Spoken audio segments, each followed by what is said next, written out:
So the question is, a force defined by F is equal to alpha t square plus beta t acts on a particle at a given time t. The factor which is dimensionless if alpha and beta are constant is. तो बेटा ये question पहले already दे रखा है ना NEET में, alpha और beta का डायमेंशन पूछा जाता है, मगर आज इसको थोड़ा ट्विस्ट कर दिया, ये आपका चेक बाय ऑप्शन बना दिया क्वेश्चन कि भाई ये 4 ऑप्शन है, इनमें से कौन सा डायमेंशन लेस होगा। सिंपल सी बात है। तो पहले आप अल्फा और बीटा का वो निकाल लीजिए फॉर्मूला या डायमेंशन निकाल लीजिए। अगर आपको टाइम वेस्ट करना है तो आप सिर्फ फॉर्मूला निकालिए कि भाई अल्फा और बीटा को किस प्रकार से डिनोट किया जाएगा, उसके बाद यहाँ वैल्यू रखना है और फिर चेक करना है, ठीक है।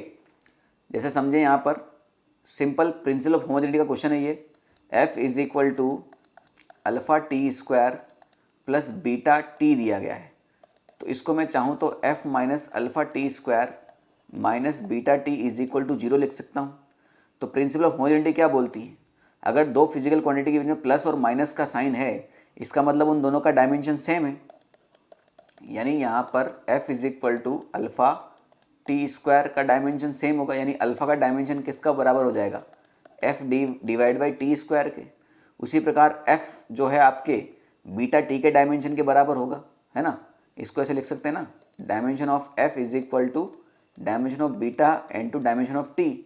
तो बीटा का जो डायमेंशन होगा वो किसके बराबर हो जाएगा बेटा, आपका f डिवाइड बाई टी के। अब आप 4 ऑप्शन चेक कर लीजिए। यहाँ पर आप अल्फा और बीटा का डायमेंशन मत निकालिए, ठीक है। अब यहाँ पर क्या दे रखा है आपको, alpha T divide by beta.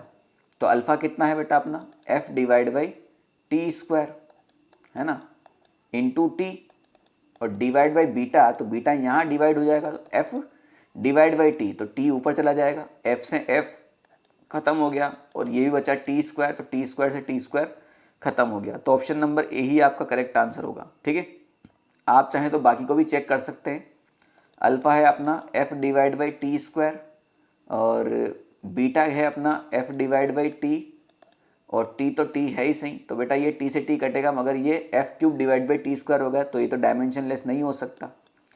Alpha beta divide by T, तो अल्फा कितना है बेटा हमारा, f divide by T square, beta कितना है f डिवाइड बाई टी, और डिवाइड बाई टी, तो डिवाइड बाई टी कर दे भाई, इससे कोई फर्क पड़ने वाला है क्या, ये तो सब कुछ मल्टीप्लाई हो गया, यानी ये भी डायमेंशन लेस नहीं होगा। Beta T divide by alpha भी आपका डायमेंशन लेस नहीं होगा। तो ऑप्शन नंबर ए ही आपका करेक्ट आंसर होगा, ठीक है।